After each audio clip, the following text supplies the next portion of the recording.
ہر مویت بھی نہ مویت، یہ شخص اپنا دوسری ہی چیز بیان کر رہا ہے تو مجھ سے جڑ رہے ہو. تمہارے لیے تو وہ ایک غیب کی خبر ہے، اس نے تو دیکھا. افتمارونہ علی ما یری وَلَقْرَآهُ نَزْلَةً أُخْرَىٰ، اس نے تو ایک مرتبہ اور بھی دیکھا. کہاں دیکھا؟ عند سدرۃ المنتہیٰ، شب معراج میں سدرۃ المنتہیٰ. کوئی بیری کا درخت ہے، وہ کیسی بیری ہے؟ ساتویں آسمان کی بیری، وہ آخری حد ہے. مخلوق کوئی اس سے آگے نہیں جا سکتی. اس سدرۃ المنتہیٰ، منتہا نہایت، حد، جہاں کی حد ہو گئی، وہاں تک حضور پہنچے ہیں، سدرۃ المنتہیٰ تک. اندہا جنت الماوا، اور سب سے اونچی جو جنت ہوگی جنت الماوا، وہ اس کے قریب ہی ہے، وہ بھی ساتویں آسمان پر ہے. یہ تو درجہ بدرجہ ترقی ہوتی جائے گی نا. پہلی ضیافت جو ہے، پہلی نزل جو ہے، وہ تو اسی زمین پر ہو جائے گی. پھر جو ترقی ہوگی، اپنے اپنے مدارج، اپنے اپنے مراتب، اپنے اپنے مقامات، اپنے اپنے ایمان کی گہرائی، اپنے اپنے اعمال صالحہ، اپنا اپنا انفاق مال و جان، اس کے حوالے سے درجے ہوں گے. اندہا جنت الماوا اذ یغشی السدرۃ ما یغشی، جبکہ ڈھانپے ہوئے تھا اس بیری کو جو ڈھانپے ہوئے تھا. اب تمہیں کیا بتائیں کیا ڈھانپے ہوئے تھا، تم نہیں سمجھ سکتے. دیکھیے کس طریقے سے اذ یغشی السدرۃ، کوئی انوار الہیہ کا کوئی ایسا نزول ہے وہاں جو زبان سے ادا نہیں ہو سکتا. کوئی الفاظ نہیں ہے کہ جو ان کی تعبیر کر سکے. اس پر انوار الہیہ کا کوئی نزول ہے.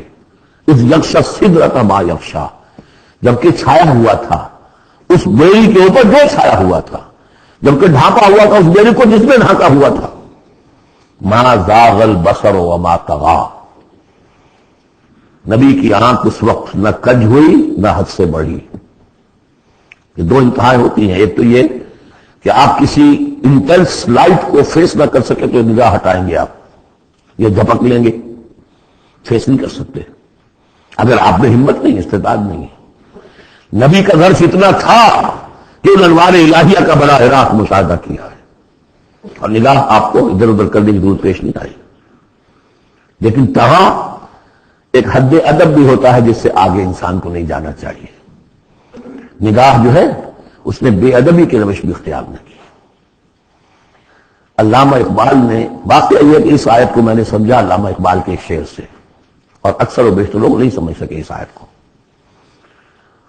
ذوق و شوق کے نام سے جو ان کی نظم ہے اقبال جبریل میں، وہ میرے نزدیک ان کے شاعرانہ جو ان کی استعداد ہے اس میں بلند ترین نظم ہے. وہ جہاں تک پیغام ان کا جو ہے امت مسلمہ کے لیے، اس کے لیے ابلیس کی مجلس شورا وہ کلائمیکس ہے، اور وہ ہے بھی ان کے آخری زمانے کی نظم ہے. سن 36 میں انہوں نے کہی ہے. اس کے بعد تو بیماری اتنے رہے ہیں، بہت کم اشعار کہے. لیکن اس میں ذوق و شوق میں ایک شعر ہے: عین وصال میں مجھے حوصلہ نظر نہ تھا، عین وصال میں مجھے حوصلہ نظر نہ تھا، گرچہ بہانہ جو رہی میری نگاہ بے ادب. میری نگاہ بے ادب بہانہ تلاش کرتی رہی کہ میں مشاہدہ براہ راست کروں، حالانکہ عین وصال ہے اس وقت، لیکن یہ کہ میرے اندر حوصلہ نہ تھا کہ میں حسن کا براہ راست مشاہدہ کر سکوں.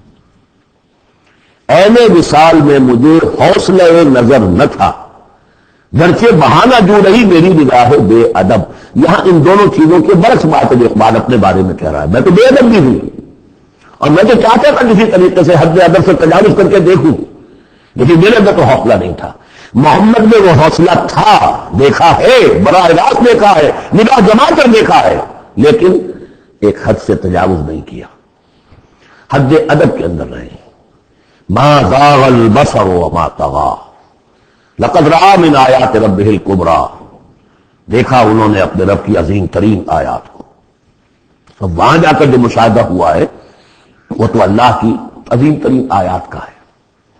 اور اسی سے در حقیقت دلیل ہے ام المومنین حضرت عائشہ صدیقہ رضی اللہ تعالی عنہ اور حضرت عمر رضی اللہ تعالی عنہ کا جو قول ہے. شب معراج میں بھی حضور نے اللہ کو نہیں دیکھا، اللہ کی عظیم ترین آیات کو دیکھا جو تجلی تھی اس وقت اللہ کی. حضرت عائشہ صدیقہ کا کہنا تو یہ کہ نور اللہ یرا، وہ نور ہے، دیکھے کیسے جا سکتا ہے. بہرحال وہاں بھی قرآن جو کہہ رہا ہے وہ یہ نہیں کہہ رہا ہے کہ اللہ کو دیکھا، نہیں. جیسے کہ وہ جو شب معراج میں پہلا سفر کا حصہ تھا زمینی، مسجد حرام سے مسجد اقصی تک، سبحان الذی اسری بعبدہ لیلا من المسجد الحرام الى المسجد الاقصی الذی بارکنا حولہ لنریہ من آیاتنا، وہاں پر بھی اللہ نے اپنی آیات کا مشاہدہ کرایا، لیکن وہ زمینی آیات ہیں اللہ کی، وہ برکات جو ہے زمینی ہے۔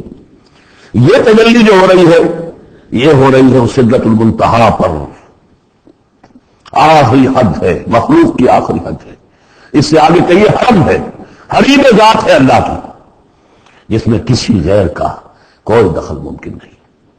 اس حد پر جا کر جو وہاں تجلیات باری تعالیٰ تھے ان کا مشاہدہ کیا۔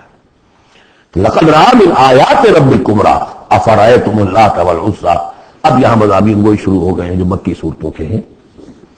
تو کیا تم نے دیکھا ہے، دیکھو تو غور تو کرو تم لوگوں، تم نے اللات اور عزیٰ کے بارے میں غور کیا، اور منات الثالثۃ الاخری، تم نے یہ تین دیویاں بنا رکھی ہیں، الکم الذکر ولہ الانثی، کیا تمہارے لیے تو مذکر بیٹے تمہیں پسند ہے اور اسے تم نے بیٹیاں الاٹ کی؟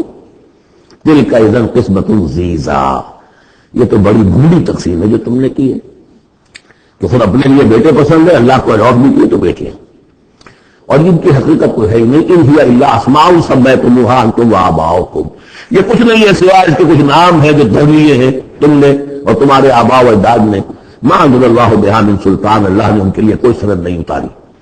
ان یتبعون الا الظن وما تهوى الانفس، یہ نہیں پیروی کر رہے مگر اپنے صرف ظن کی، اپنے گمان کی، ظن و تخمین، اٹکل پچو، یا تهوى الانفس جو خواہش نفس ہے، وشفل تھنکنگ ہے، انہوں نے کچھ چیزیں بنا لی ہے، اپنی خواہشات ہی کو عقائد کی شکل دے دی۔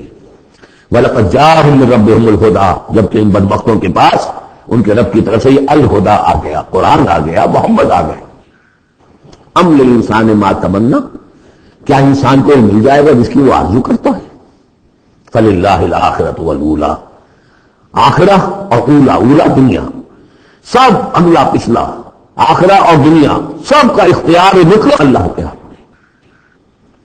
وَكَمْ مِن مَلَكٍ فِي السَّمَاوَاتِ لَا تُغْنِي شَفَاعَتُهُمْ شَيْئًا، کتنے ہی فرشتے ہیں آسمانوں میں کہ ان کی شفاعت ان کے کسی کام نہیں آئے گی، وہ شفاعت کر رہے ہیں للذین آمنوا، اللہ ان کو بخش دے جو ایمان لائے، ان کے حق میں کوئی شفاعت نہیں کرے گا، جیسے کہ ہم پڑھتے ہیں سورہ مومن میں فرشتے جو ہے یستغفرون لمن فی الارض، زمین والوں کے لیے استغفار کرتے ہیں، لیکن ان کے لیے کوئی سفارش نہیں ہے۔